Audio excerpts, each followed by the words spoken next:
السلام علیکم نحمدہ و نصلی علی رسولہ الکریم۔ ناظرین کرام، جب سے ہماری کانگریس اقتدار پہ آئی ہے، ہمارے تلنگانہ کا حال اتنا برا ہے کہ فریاد کس سے کریں ہماری سمجھ میں نہیں آ رہا ہے۔ اور جو عہدہ ذمہ داری کا ہے وہ عہدہ ہمارے سی ایم صاحب نے اپنے پاس رکھا ہے، اور یہ سمجھ رہے ہیں کہ آپ سے وہ عہدہ رکھنے سے پورے حالات شہر کے تلنگانہ کے اچھے ہو جائیں گے۔ یہ آپ کی غلط فہمی ہے۔ آپ اپنے مصروفیات میں اتنے مصروف ہے کہ آپ کو یہ بھی خیال نہیں رہ رہا کہ کیا تلنگانہ کے حالات اچھے ہیں یا نہیں، آپ کو اس کی بھی فکر نہیں رہتی۔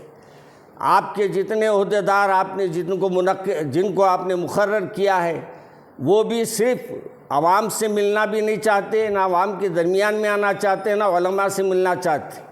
وہ اپنے اقتدار کی کرسی پہ بیٹھ کے بس وہیں سے بیٹھ کے تبصرے کرتے ہیں۔ میرے کو افسوس ہوتا ہے کہ ہماری پرانی حکومت جو ہے پھر بھی سلیقے کی نظر آتی تھی کہ جب تک وہ موجود تھے ایک فساد، ایک ہنگامہ پورے تلنگانہ میں نہیں ہوا۔ لیکن جب سے ہمارے محترم تشریف لائے ہیں کانگریس کے ذمہ دار، جب سے کچھ نہ کچھ شہر کے حالات، تلنگانہ کے حالات دن بدن بگڑتے جا رہے ہیں، اور ہمارے سی ایم صاحب نہ اس کے بارے میں آئی جی سے بات کرتے، نہ ذمہ داران پولیس سے کوئی بات کرتے ہیں، بلکہ وہ یہ سمجھتے ہیں کہ میں صرف عہدہ لے کر بس میرے لیے کافی ہے۔ ہم تمام عوام الناس سے یعنی آپ سے اپیل کرتے ہیں کہ اس سلسلے میں آپ فوری ایکشن لیجئے، اور جو آج یہ حالات ہوئے ہیں مدرسہ تعلیم القرآن جانارم سے ضلع جو ہے سنگاریڈی کے، اس کے بارے میں بھی ہمارے ایس پی صاحب کی گفتگو سنا میں۔ ایس پی صاحب اتنے ٹھنڈے باتیں کر رہے ہیں، کیا میں ان سے امید رکھوں گا کہ کوئی ایکشن لیں گے وہ؟ اور یاد رکھیے، آپ مسلمان آپ کو لائے ہیں تو آپ سے یہ امید لے کے لائے ہیں کہ آپ ہمارے مساجد کی، مدرسوں کی حفاظت کریں گے اور ہماری حفاظت کریں گے۔ مگر افسوس یہ ہوتا ہے کہ آپ حفاظت کی جگہ ہمارے لیے ہی مسائل پیدا کر دے رہے ہیں۔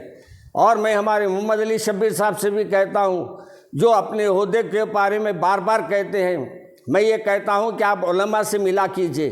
آپ سیاسی حلقوں میں جاتے ہوں گے، علماء کے گھروں کو جائیے اور ملیے ان سے، مل کے ان سے پوچھئے کہ بھئی آپ کی کیا ضرورتیں ہیں، ان کی ضرورتیں مدارس کی ذمہ دار والوں سے ملیے، ان کی کیا ضرورتیں ہیں معلوم کیجئے، ان کے حالات اطراف کے معلوم کیجئے۔ جب تک آپ ایک عہدے پہ فائز ہیں اس کو انجام دیجئے، ورنہ آپ کو بھی بھولنے لوگ دینے لگائیں گے۔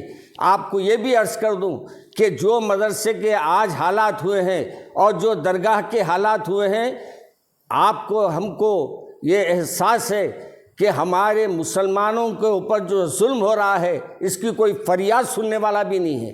فریاد کس سے کرے سمجھ میں نہیں آ رہا۔ سی ایم صاحب تو یا تو اپنے بڑے بڑے ٹوروں میں مصروف رہتے ہیں، یا تو اور کئی اپنی مصروفیات میں رہتے ہیں، عوام سے ملتے نہیں۔ عوام سے ملنے کے لیے نمائندے بھی مقرر کیے ہیں، وہ بھی ناکارہ آدمیوں کو بٹھا کے رکھ دیے ہیں، وہ ہماری بات اوپر پہنچانا نہیں چاہتے۔ اس لیے میں ہمارے سی ایم صاحب سے گزارش کروں گا کہ اس سلسلے میں فوری ایکشن لیجئے، اور فوری اس میں جو بھی یہ لوگوں نے اس میں جو زیادتیاں کی ہیں اور یہ فرقہ پرست ذہن رکھنے والے ہیں، ان کے اوپر فوری ایکشن لیجئے، اور ان کے بارے میں اخبارات میں بتائیے کہ ان پہ کیا ایکشن لیا گیا۔ ایسی زبانی جمع خرچ سے کچھ ہونے والا نہیں ہے۔ ہم آپ پہ اعتماد کریں تو کس بیس پہ کریں؟